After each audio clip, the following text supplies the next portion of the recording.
এই যে সবাই চলে এসছে, সেই এতদিন পরে এই আসার সময় হলো। এই যে সবাই চলে এসছি আমরা দীপিকাদের বাড়ি। তিনতলা। এই যে এসে গেছে সবাই, সর্দির বন্ধুরা। হ্যাঁ হ্যাঁ, তাহলে 2 বছর পর আসা হলো লাস্ট অব্দি। 2 বছর না, 1 বছর ফার্স্ট মে হয়েছে। তোমরা 1 বছর ফার্স্ট মে 1 বছর হয়েছে। এই তো তোমাদের আগেই এলো।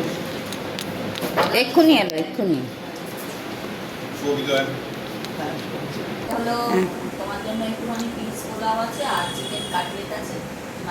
এটা সর্দি।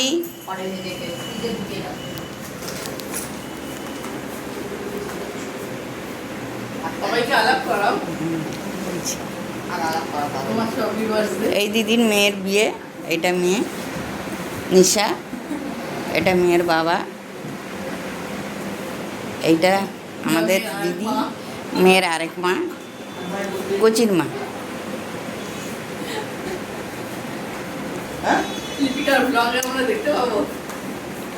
এই যে আমার সর্দি। এই জায়গায় একজন কম আছে, যদি বর্দিও থাকতো তাহলে খুব ভালো হতো। ওনার পায়ে ব্যথা বলে উনি আসতে পারলো না।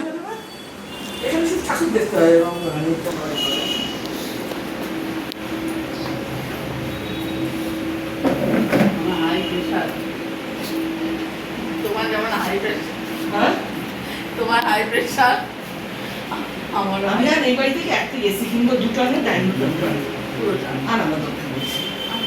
আমার তো বেডরুম আছে, আর একটা কিনে তোমার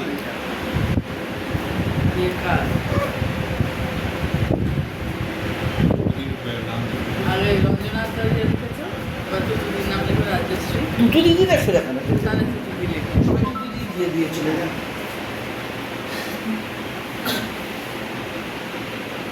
দেওয়া হয়ে গেছে। হ্যাঁ হ্যাঁ, আরেকবার দাও, এক সেকেন্ড। হুম,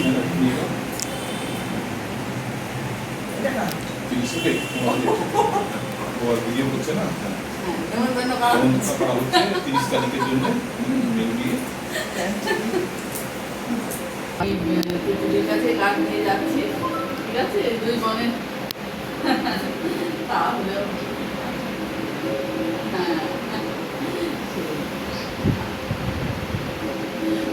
তাহলেও বললাম আমি দিয়ে গেলাম কাজ। আর ওটা ঠিক আছে, তুমি তো হলেও আশীর্বাদ করে ভালোভাবে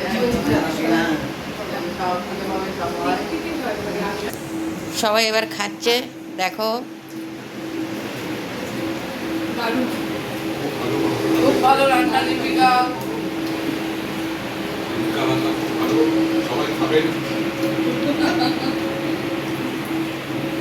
সত্যি পরোটা, চিকেন দুটোই এক্সেলেন্ট, খুব ভালো। হ্যাঁ, কালকে আমরা নিজেরাই দেখবো এই ভিডিওটা আবার। সর্দি ভালো হয়েছে? খুব ভালো হয়েছে।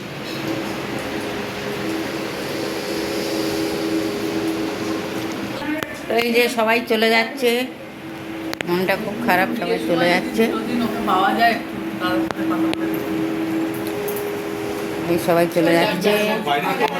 কাজ করে ও, বাসন মাজা, সবজি কাটা, অসম্ভব ভালো সবজি কাটে, তাই না? অসম্ভব ভালো সবজি কাটে। ওর অফিসের মানে ওইখানের অফিসের লোকেরা, স্টাফরা আবার কবে আসবে? করে যে গোলাপি ভীষণ কাজে ও কাজ করে। ওর সামনে বিয়ে, টালিগঞ্জ, ওর সামনে বিয়ে। টালিগঞ্জ আর সময় সব নিয়েছে তো? বিয়ের ডেটটা এখন বলছি না, মাসিমা কি কোল্ড ড্রিঙ্কস খায়? বিয়ের ডেটটা পরে বলবো। আমিও বেরিয়ে যাচ্ছি, দেখাতে হবে আমাকে। তুমি কি করো? তুমি তো পেটে মাছ সমুদ্রে দেখাতেই পারছো না।